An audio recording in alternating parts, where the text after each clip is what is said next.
എനിക്ക് സപ്പോർട്ട് തന്നുകൊണ്ട് ഓൺലൈനിലും ന്യൂസ് ചാനൽസിലും എല്ലാം നിങ്ങളെല്ലാവരും സംസാരിക്കുന്നതിനോടൊപ്പം അദ്ദേഹത്തിനെതിരെ ഒരു ഹെയ്റ്റ് ക്യാമ്പയിൻ നടക്കുന്നത് പോലെ അല്ലെങ്കിൽ നടക്കുന്നത് ഞാൻ വിറ്റ്നസ് ചെയ്തു. അതിന് ഒരു അവസരം ഉണ്ടാക്കരുത് എന്നുള്ളത് കൊണ്ടാണ് ഞാനിപ്പോൾ ഈ മീഡിയ ആയിട്ട് ഒരു ഇൻട്രാക്ഷൻ ഇങ്ങനെ ചെയ്യുന്നത്. എനിക്ക് സത്യം പറഞ്ഞാൽ എനിക്ക് ഇതിൻ്റെ അകത്തൊരു അഭിപ്രായം പറയണമെന്നോ ഇതിനെപ്പറ്റി കൂടുതൽ സംസാരങ്ങൾ ഉണ്ടാവണമെന്നൊന്നും ആഗ്രഹിച്ചില്ല. പക്ഷേ ഇന്നലെ ഉണ്ടാകുന്ന ഒരു ഹെയ്റ്റ് ക്യാമ്പയിനും അത് കാരണം അദ്ദേഹത്തിന് ഉണ്ടാവാൻ സാധ്യതയുള്ള അല്ലെങ്കിൽ അദ്ദേഹം ഇപ്പം ഫേസ് ചെയ്തുകൊണ്ടിരിക്കുന്ന പ്രശ്നങ്ങൾ ഞാൻ കാണുന്നത് കൊണ്ടാണ് ഞാനിപ്പോൾ ഇന്ന് സംസാരിക്കുന്നത്.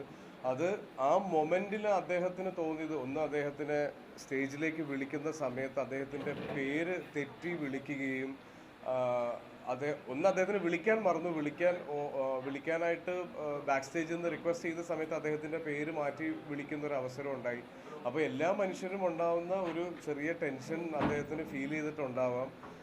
ഞാൻ മൊമെൻ്റ് കൊടുക്കുന്ന സമയത്തും അദ്ദേഹത്തിൻ്റെ കാലിനൊരു ബുദ്ധിമുട്ടുള്ളത് കൊണ്ട് സ്റ്റേജിലേക്ക് കയറാൻ പറ്റാതിരിക്കുന്നു. അപ്പോൾ ഒരുപാട് പ്രശ്നങ്ങളുടെ ഇടയിലായിരുന്നു അദ്ദേഹം ഉണ്ടായിരുന്നത്. അപ്പോൾ ആ ഒരു മൊമെൻറ്റിൽ ചിലപ്പം നമ്മളെല്ലാ മനുഷ്യന്മാരും റിയാക്ട് ചെയ്യുന്നത് പോലെ തന്നെയാണ് അദ്ദേഹം ചെയ്തത്. പക്ഷെ അത് ക്യാമറ ആംഗിളിലൂടെ വരുന്ന സമയത്ത് അത് കുറച്ച് എവിഡൻ്റായി അത് ഫീൽ ചെയ്തു എന്നാണ് എനിക്ക് തോന്നുന്നത്. എനിക്ക് അതിൻ്റെ അകത്ത് 100% ഒരു രീതിയിലുള്ള വിഷമമോ പരിഭവമോ ഉണ്ടായിട്ടില്ല.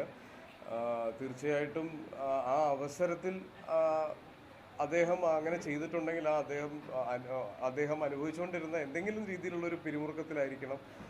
അല്ലാതെ എനിക്ക് അതിൻ്റെ അകത്ത് ഒരു ബുദ്ധിമുട്ടും ഫീൽ ചെയ്തിട്ടില്ല. എൻ്റെ റിയാക്ഷനിൽ നിന്നും നിങ്ങൾക്ക് എല്ലാവർക്കും അറിയാം. ഞാനത് കൊടുത്ത് അദ്ദേഹം ജയരാജ് സാറിനെ വിളിക്കുന്ന സമയത്ത് ഞാൻ അവിടെ നിന്ന് മാറി നിൽക്കുകയും ചെയ്തു. കാര്യം എനിക്ക് അവിടെ ചെയ്യാനുള്ള കാര്യം ഞാൻ ചെയ്ത് കഴിഞ്ഞിരുന്നു. പിന്നെ ഞാൻ അവിടെ നിൽക്കുന്നതിൽ കാര്യമില്ല.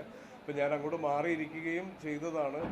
അത് ഇന്നലെ ഉച്ചയ്ക്കാണ്, എനിക്ക് നല്ല പനിയായിരുന്നു മിനിങ്ങാന്ന് മുതൽ. അപ്പോൾ ഇന്നലെ ഉച്ചയ്ക്കാണ് ഞാനിത് ഓൺലൈനിൽ ശ്രദ്ധിച്ചതും ഇതിന് എന്ത് മറുപടി പറയണം എന്നുള്ളത് ഒരു കൺഫ്യൂഷനിലുമായിരുന്നു ഞാൻ ഉണ്ടായിരുന്നത്. കാര്യം ഞാൻ പറയുന്ന ഒരു മറുപടി ഇത് വേറൊരു രീതിയിലേക്കോ അല്ലെങ്കിൽ വേറൊരു തലത്തിലേക്കോ ഒന്നും പോകാൻ പാടില്ല. കാര്യം ഇത് റിലീജിയസ് ആയ രീതിയിൽ വരെ ഇത് ഡിസ്കസ് ചെയ്യപ്പെടുന്ന ഒരു അവസ്ഥയിലേക്ക് എത്തി.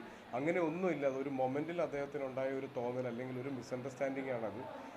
ഞാൻ ഇന്ന് രാവിലെയാണ് അദ്ദേഹവുമായിട്ട് ഫോണിൽ സംസാരിച്ചത്. അദ്ദേഹം സംസാരിക്കുമ്പോൾ ശബ്ദം ഇടറുന്നുണ്ടായിരുന്നു. അതെനിക്ക് ഒരുപാട് വിഷമമുണ്ടായി. എന്നോട് ഒരിക്കലും അദ്ദേഹത്തിൻ്റെ ഒരു പ്രായം വെച്ചോ സീനിയോറിറ്റി വെച്ചോ അദ്ദേഹം എന്നോട് മാപ്പ് പറയുന്ന ഒരു അവസ്ഥ വരെ കൊണ്ട് എത്തിച്ചു.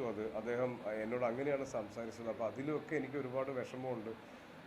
അപ്പം ഞാൻ വീണ്ടും പറയുന്നു, എനിക്ക് സപ്പോർട്ട് തന്നതിൽ എനിക്ക് ഭയങ്കര ട്രെമൻഡസ് ആയ അല്ലെങ്കിൽ ഒരു ഒത്തിരി സന്തോഷവും അഭിമാനവും തോന്നിയൊരു ദിവസമായിരുന്നു ഇന്നലെ. എന്നെ ലോകത്തുള്ള എല്ലാ മലയാളികളും അവരെ കൊണ്ട് പറ്റുന്ന രീതിയിൽ എന്നെ സപ്പോർട്ട് ചെയ്യുന്നത് സോഷ്യൽ മീഡിയ ത്രൂവും ന്യൂസ് ചാനൽസ് ത്രൂവും അതിൻ്റെ ഡിസ്കഷൻസും എല്ലാം ഞാൻ കണ്ടു. അതിലൊക്കെ എനിക്ക് ഒരുപാട് സന്തോഷമുണ്ട്. എന്നെ ആളുകൾ ഇത്രയും ഇഷ്ടപ്പെടുന്നു.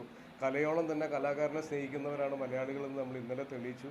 പക്ഷെ അതിനൊപ്പം അദ്ദേഹത്തിന് എഗെയിൻസ്റ്റ് ഒരു ഹെയ്റ്റ് ക്യാമ്പയിൻ ഉണ്ടാകുന്നതിനോട് എനിക്ക് ഒരു താല്പര്യമില്ല.